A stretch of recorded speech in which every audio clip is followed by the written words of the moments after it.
Jens Raven bintang muda naturalisasi siap bawa timnas Indonesia U19 juara Piala AFF U19 2024. PSSI pertimbangkan beberapa kiper keturunan Eropa untuk timnas Indonesia jika Maarten Paes tak bisa tampil di kualifikasi Piala Dunia 2026. Pelatih timnas Indonesia, Shin Tae-yong, sedang mempertimbangkan beberapa opsi untuk memperkuat lini depan skuad Garuda menjelang putaran ketiga kualifikasi Piala Dunia 2026. Simak informasinya hanya di Garuda Sang Juara. Pemain keturunan Jens Raven mengungkapkan ambisinya besarnya untuk membawa timnas Indonesia U19 menjuarai Piala AFF U19 tahun 2024. Selain itu, ambisi Jens Raven bertekad menjadi top skor di turnamen tersebut. Dirinya berambisi untuk tampil maksimal, menunjukkan kualitas baik untuk membawa timnas Indonesia meraih juara dalam turnamen tersebut. Calon pemain timnas Indonesia Maarten Paes belum dapat dipastikan untuk memperkuat timnas Indonesia pada putaran ketiga kualifikasi Piala Dunia 2026. Maarten Paes belum dapat membela timnas Indonesia lantaran terkendala statuta FIFA 2022 terkait proses perpindahan federasi. Maarten Paes pernah bermain untuk tim nasional Belanda U21 saat usianya telah memasuki 22 tahun pada 2021 lalu, sehingga ia harus mengurus perpindahan federasi melalui pengadilan arbitrase olahraga CAS. Dalam situasi ini, pelatih Shin Tae-yong tampaknya akan mencari pengganti Maarten Paes untuk posisi penjaga gawang timnas Indonesia di kualifikasi Piala Dunia 2026. Saat ini, Hernando Ari menjadi satu-satunya kiper yang bisa diandalkan, namun diperlukan kiper kelas Eropa untuk menghadapi negara-negara kuat di putaran ketiga yang berlangsung September tahun 2024 mendatang. Beberapa kiper keturunan Eropa yang bisa menjadi pertimbangan Shin Tae-yong antara lain. Daniel Klein memiliki pengalaman bermain untuk timnas Jerman U15, U16, U17, U18, hingga U19. Meskipun demikian, ia belum pernah dipanggil ke tim senior Jerman dan kini membuka peluang untuk membela timnas Indonesia. Kiper berdarah Bali yang bermain di Liga Jerman bersama SV Sandhausen ini bahkan mengakui telah dihubungi PSSI melalui agennya.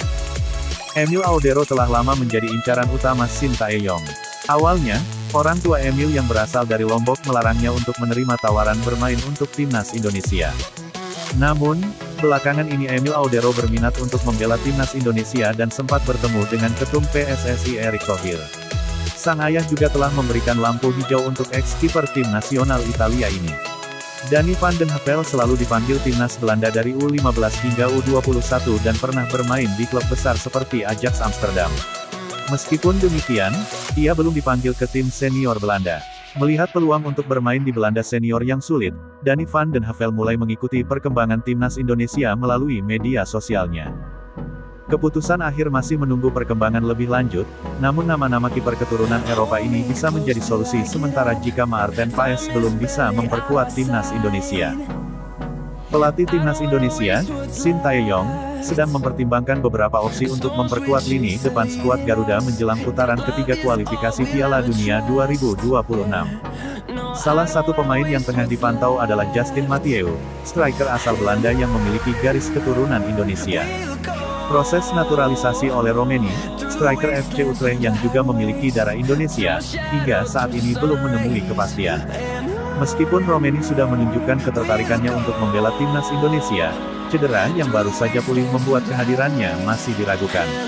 Ketua Badan Tim Nasional, BTN Sumarji, mengonfirmasi bahwa PSSI terus melakukan pendekatan kepada oleh Romeni. Namun, melihat situasi yang belum pasti, Shin Tae-yong mulai melirik alternatif lain, yaitu Justin Mathieu. Striker yang baru saja berpisah dengan klub Liga Armenia, FC Noah, ini memiliki rekam jejak yang impresif. Selama musim lalu, Mathieu mencatatkan 4 gol dan 7 assist dari 33 pertandingan, menjadikannya salah satu penyerang paling mematikan di Liga Armenia. Justin Mathieu, yang bisa bermain di berbagai posisi seperti striker, winger, hingga gelandang bertahan, mengawali karirnya di klub Belanda, Willem II. Ia juga pernah dipinjamkan ke beberapa klub seperti FC OSS dan Go Ahead Eagles. Puncak karirnya terjadi saat bermain untuk Top OSS di kasta kedua Liga Belanda, dengan mencetak 31 gol dan 22 assist dari 131 penampilan. Meski pernah memperkuat timnas Belanda kelompok umur mulai dari U16 hingga U19, Mathieu belum pernah mendapat panggilan untuk timnas senior Belanda. Hal ini membuka peluang baginya untuk bergabung dengan timnas Indonesia. Beberapa waktu lalu, Matthew sempat memberikan kode dengan menambahkan bendera Indonesia dan Belanda pada unggahan Instagram Stories-nya, yang disambut antusias oleh para supporter timnas Indonesia. Dengan kondisi yang ada, tidak menutup kemungkinan jika Justin Matthew bisa segera bergabung dengan timnas Indonesia. Shin Tae-yong dan PSSI diharapkan dapat mempertimbangkan naturalisasi pemain ini sebagai solusi untuk mengatasi kebutuhan striker house goal di skuad Garuda.